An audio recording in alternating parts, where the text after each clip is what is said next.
So can you please just state your name and today's date? Yeah, my name is Mahanjot Sodhi, and today's date is June 10th, 2014. And how old were you in 1984? I had just turned 13 mid-May 1984. And where were you in June 1984? June 1984, we used to live in Chandigarh, the capital city of Punjab, Haryana. And during summertime, we used to visit our maternal grandparents in the city of Firozpur, which is a border city within India. So on the first week of June, when the Kalukara happened, we were in Firozpur visiting my grandparents. And how did you hear about the events of June 1984?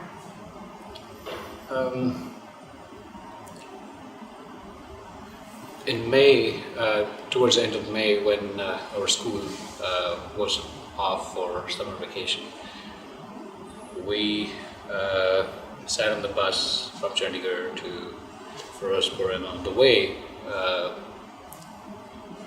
we could sense there was something brewing up, because there were hundreds and hundreds of trucks full of military forces, border security force, the Central Reserve Police Force of India.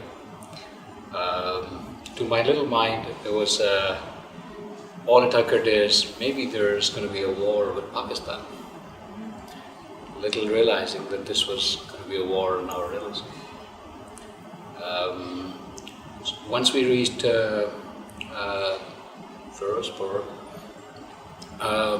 within a couple of days, the total curfew was clamped.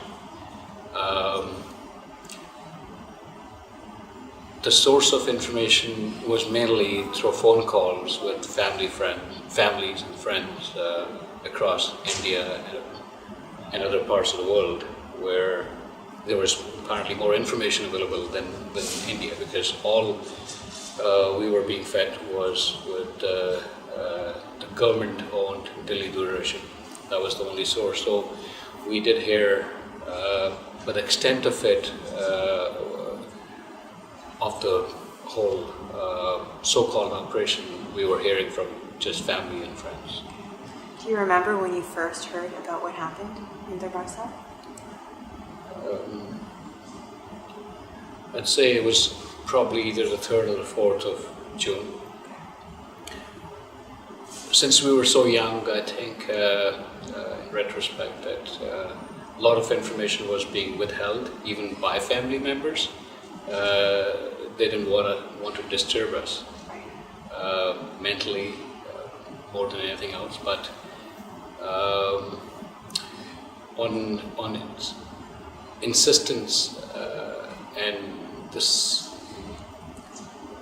we suspected there was something. So constant nagging, basically.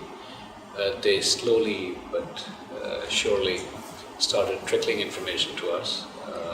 So I'd say it was probably the 3rd or the 4th of June that we actually heard that this had happened. And what were the details that they told you? Well, from what I can remember is that all we were told is that the army had attacked Darbarsa. Do you remember what you were feeling when you heard that? What was your reaction? Lots of emotion, lots of emotion, and just hearing that, I almost felt like I actually insisted my family members that I want to go and fight the Indian army, because they were attacking my holiest temple. And I was trying to find out ways how I could sneak out of my house to actually go and fight with them to protect my temple. Yeah. And as the events unfolded further, were there further details that you got about what happened there? Not much detail was provided, and I'm not even sure if it was intentional or nobody actually had information, because everybody knows, there was a total media ban imposed, right? So again, all the information that we were hearing was from other sources, which we weren't too sure whether to believe or not. But June 6th, I'd say, either June 6th or June 7th, we heard that the army had total control over Darbar Sahib, and that Sant Bhindranwale had been killed. All I remember is there was jubilation from a lot of people who didn't really, I'd say, like Sanchi. So there was a lot of people who were distributing laddus outside, and all I could hear myself is I was sobbing loudly. So if you could just speak about your experience when you visited Darbar Sahib after June 1984. Yeah, it was in the first week of October that we visited along with the family. A lot of the buildings had been damaged, and they were still in that particular shape. Besides the Kal Takht, which had been sort of reconstructed hastily by the Indian authorities, a lot of the buildings were still in shambles. One of the buildings was Guru Nanak Niwas, which was sort of a residence for a lot of pilgrims who visit Darbar Sahib. I remember going to a number of those rooms, opening the door of those rooms with the family besides, and we could sense and feel that each of those rooms had been bombarded with grenades by the Indian Army.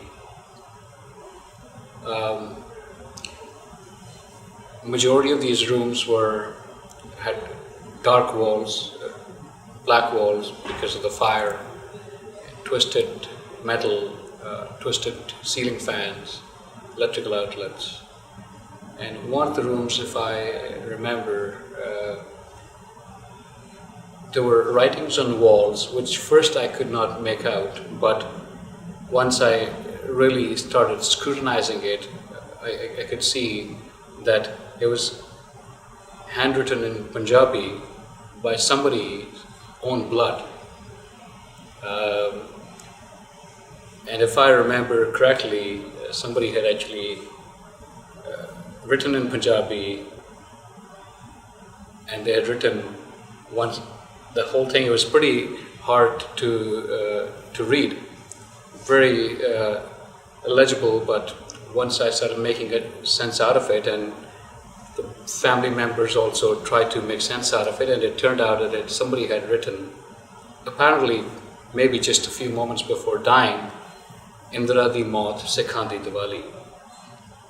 And the sentence, it seemed like a person probably who was writing that with his own blood could not finish the sentence. So I still remember that, Indra di maut Sikhan di Diwali, and person perhaps could not finish the whole sentence, right? So that's something which I will never forget. And in other rooms, there were still, you could see, because they had not, the extent of the bombings was so much that authorities, doesn't matter how much they try to clean it, there were still marks which they could not remove. So a lot of rooms had actually blood which had kind of sticked to the surface. So I remember seeing those blood marks on a lot of those floors, and those blood marks still, let's say once in a while, come back to haunt me. Yes. How much of the complex do you think was affected?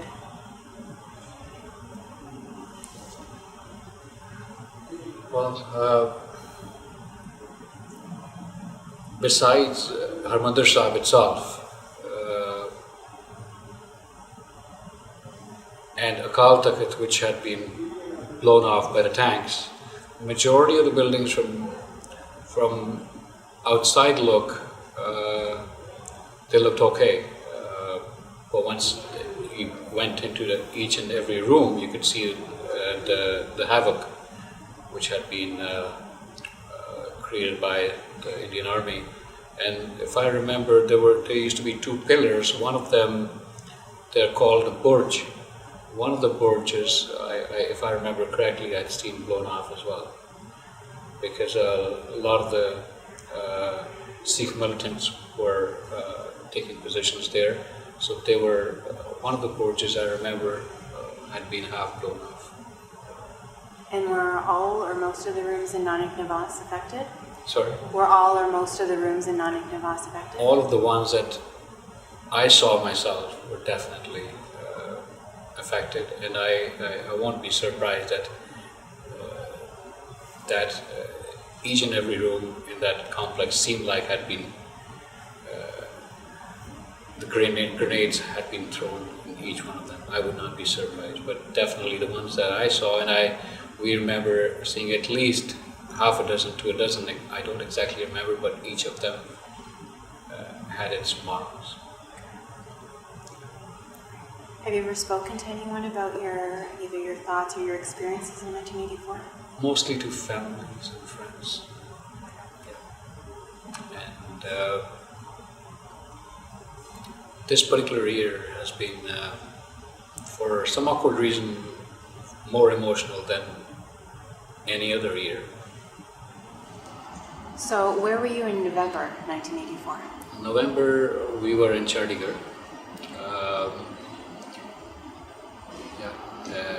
It was a normal school day on the day that Prime Minister Indira Gandhi was killed. And all I remember is that we were let go early because the information and what had been happening across India had already started trickling to the school authorities. So I'd say we were let go around 1, 2 o'clock instead of 3:30 that we would let go. We were let go at 1:30 in the afternoon. Did you know the reason why you were let go? Yeah, we knew the reason. And yeah, so it was I'd say it was not officially informed by the school authorities, but I think that information was just word of mouth in the school itself that something like that had happened. So we were let go. Which school and which grade would you be in? I was in grade 8 at that time. And the school that I went to was the International Public School in Sector 8 in Chandigarh. Yeah. So when did you hear about the violence that occurred? I think that was the 1st of November itself that we started hearing. Again, as usual, there wasn't much information which was available through the Indian media. The media at that time was very much controlled. Not very much actually, it was 100% controlled by the Indian government. So how did It's not like now. It was again what the information that we were getting was mostly from foreign channels or BBC radio, which at that time a lot of people used to rely on. That's how we found out that something was happening. And what information did you get from these news channels? Information was that there has been a massacre, sort of Sikhs in the aftermath of her death. Were there any details about where that was occurring? Do you remember? Yes, the details were information was that most of the happenings were in Delhi and the surrounding towns in UP state of India. That was information which was, and we also heard for the first time. I mean, it was that somebody could actually burn with the tires. That sort of information was something which was very ghastly to a little mind, but we did hear that. So going again about your emotional reaction, what was that like for you to hear about that? Yeah, it was like almost deja vu. Once again, the same year, just after a few months of June, this happens. Again, it was very strong emotion.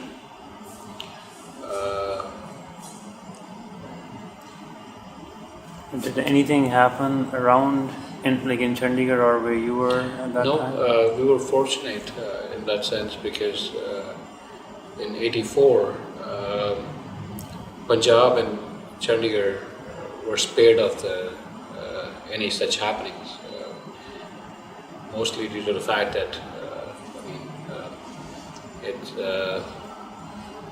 Sikhs are in substantial numbers, both in Chandigarh and Punjab.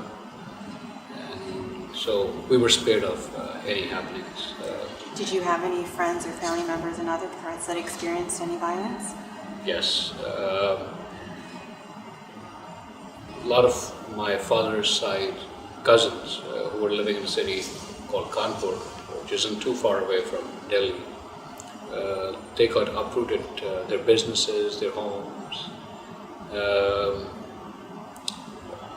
There were a few deaths in the family as well, let's say killings. I believe most of them got uprooted, and the main reason some of them survived was because against their wishes, their family members solicited them to cut their hair, and that's how they were able to escape, some of them, and come to Chandigarh or Mohali or other parts of Punjab. Can you speak a little bit more about some of the losses that you suffered in your family?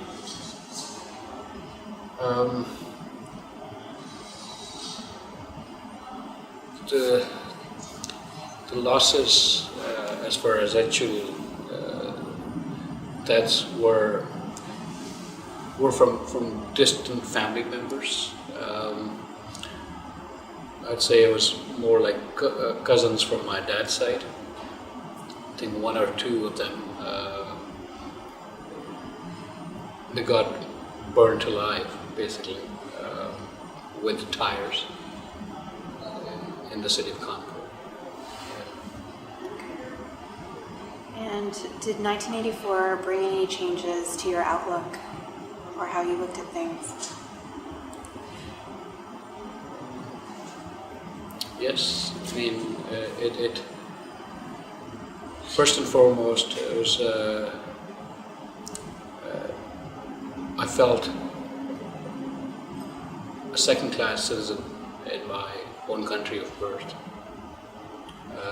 That's something as extreme as what had happened could happen. Just couldn't get over that. Just could not get over that. And to this particular moment, I have an indelible mark on my soul because of the events in 1984. Do you have any nightmares or flashbacks about what happened in 1984 or any of the news that you heard about?